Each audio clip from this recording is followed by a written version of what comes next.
When I was first moving to California from Michigan, I wanted to take a road trip, and my family wouldn't let me because well, first, I'm a terrible driver, and then secondly, because they said that I would have to drive through, if I wanted to, I would have to take the long route through through Canada, because if I went through the middle, they thought that it would be too dangerous because I'm gay. And the fact that that is still the case is scary, because even though I'm not there, a lot of you guys are there, and if you're growing up in that area, it can be tough. But I will say, the good news is y'all are so forward-thinking, and y'all are changing the landscape, and y'all are changing minds, that it's going to be different in 10 years. And ignorance is dying out later. Deuces. Ignorance is dying out. I love that. And it's like so important not to let their hate, you can't internalize their hate. You have to just continue to grow love within yourself. Man, what am I? Beautiful. Yeah, I mean, I don't think I have much to add. I just, one day I would like to be able to, like, kiss a boy in a normal club, not just like a gay club, without feeling scared, you know? And, yeah, I mean, again, it's that thing of having to come out every day. I don't think that I get nervous necessarily that people will think of me as, like, only a gay person or anything like that, but I do think that I think there's always, to be honest, I can't imagine me not ever being nervous to tell someone. I don't know. And that might be a sad thing, and I probably shouldn't have said that, but it's true. I can't imagine myself not ever getting those, like, butterflies in my chest right before I have to tell someone. I mean, and to go along with what Hannah was saying, that is sometimes a concern for me. I mean, I live in New York. I walk down the streets of Manhattan. I'm holding my girlfriend's hand. People are going to say things, and it is scary, and there are some areas, like she said, that I will not do anything like that. And if, for example, like the clubs, just if I'm not in a gay club, if I'm in a regular club, it's scary, you know, like you're holding your girlfriend's hand or you give her a kiss, and all of a sudden you have 3 men surrounding you, and they're all like, hey, and you're like, no. But, other than that, that actually is one, not a fear of mine, but just a concern of mine. I don't want people to see me, look at me, and they go, oh, Marissa, the lesbian. Like, there's a lot of other, and I think, great things about me that I want people to see. And I want them to see that first, you know? I don't look at a person and go, oh, look at that heterosexual over there. Like, I'm not thinking that all the time. I don't go straight to someone's sexuality. I don't go straight to their relationship status. You know, I see other characteristics that I like about them and their personality, or the way they look, or like the way they act, or anything, the way they talk. There's so many other things, and and it is for everyone. It's not just me. Every single one of you has great characteristics about yourself, and whether you're gay, bisexual, all these labels, that shouldn't be the first thing that people go to. And I don't know, that's pretty much it. Like an onion. It's just a layer of who you are. So I'll just say that yes, it is sometimes scary, like holding a boy's hand, depending on where you are. But when I think about how much has changed, even in like the last 5 years, that like the trajectory of awesome stuff happening for all of us, it's happening really fast. Like I can't even keep track of how many states that marriage equality is now legal in. So it's just, I mean, like you guys, it's just very clear that you guys are the future, and that old people with their ignorant mindsets, some of them might have, like the thing about old people is that they die, and we all die. And you guys are the future, and you have such open minds and hearts, and you're so accepting and have so much love that it gives, I think, everyone like tons of hope that's where we're going. Definitely. We are super fortunate that YouTube is such a great community and a support system for the LGBTQ plus community. We've had the Proud to Love campaign. We've had different LGBTQ plus organizations formed within medias. We have amazing panels like this at conventions with amazing people like you. So what do you think is the next step that YouTube is taking in terms of engagement with the LGBT community? No idea.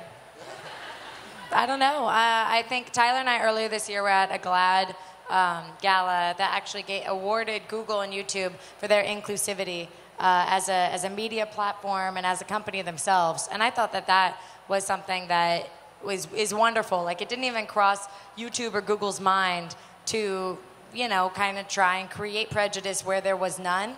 And I just hope that more and more media companies and media outlets follow that same mentality. Like, don't create prejudice where there isn't any. But who knows? I don't know. I think we could do with some more inclusivity in our community, kind of raising up other creators. You know, if you guys have favorite creators that you know about, like, let us know. I want to know, you know. I really like Heartbeat. She's great. She's great. Thank you for those shouts. If you don't know her, check her out. But just kind of like driving more, I think, awareness to other creators instead of these assholes. I would say, yeah, more diversity. The fact that we're all white is not a good thing up here. And the fact that there's no trans people up here. It's an LGBT panel. Where's the T? So I think raising other creators up, bringing them in, giving them the microphone, and if you have your own voice, you joining YouTube and you telling your story, because one of the most important things that I ever learned or realized about being on YouTube and being gay on YouTube is you never know who's watching, and you never know the ripple effect you might have by sharing your story. Somebody might find it and see themselves in just you. Like, nobody up here might be the one that they connect with, but you might be the one they connect with. I would love an androgynous fashion channel. You know, I think that would be great. Maybe I'll subscribe to my second channel. Oh my God. Extra Tyler, is that your second channel? Thank you.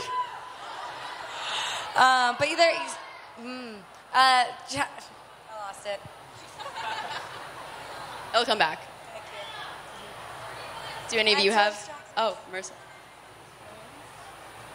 I agree with what Tyler was saying pretty much. I mean, like, we're only representing the L and the G on here. Like, where's the B, the T, the Q, and all the other millions of labels and what people identify themselves as.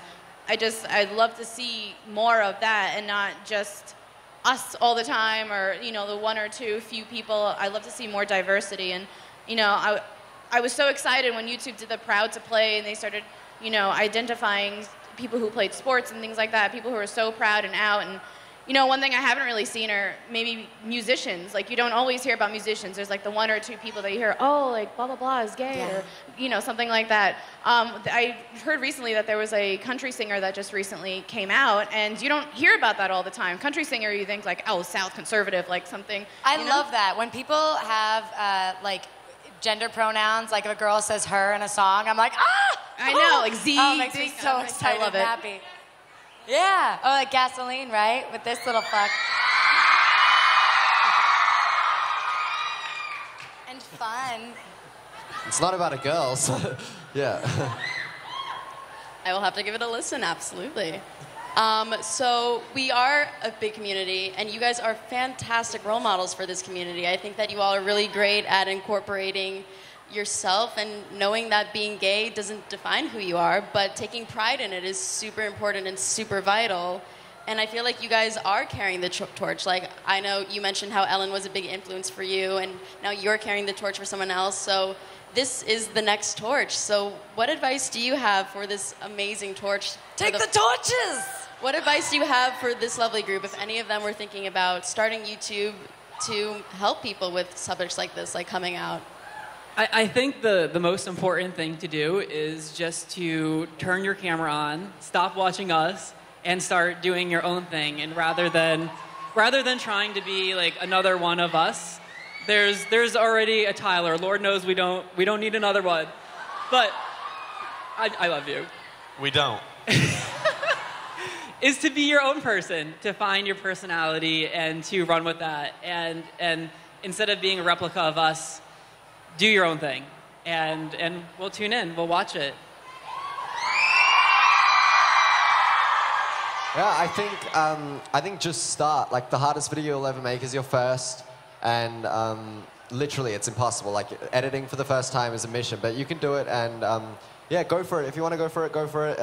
YouTube has only brought like amazing things into, I think, all of our lives, and we met each other through it. And yeah, it's the coolest place in the world. So. Join us. Join us. You know? Join us. I would say that you know, in terms of advice for starting a channel, the hardest one is your first. I mean, Troy put it perfectly. I can't really add to that. I can only say that, like, I'm so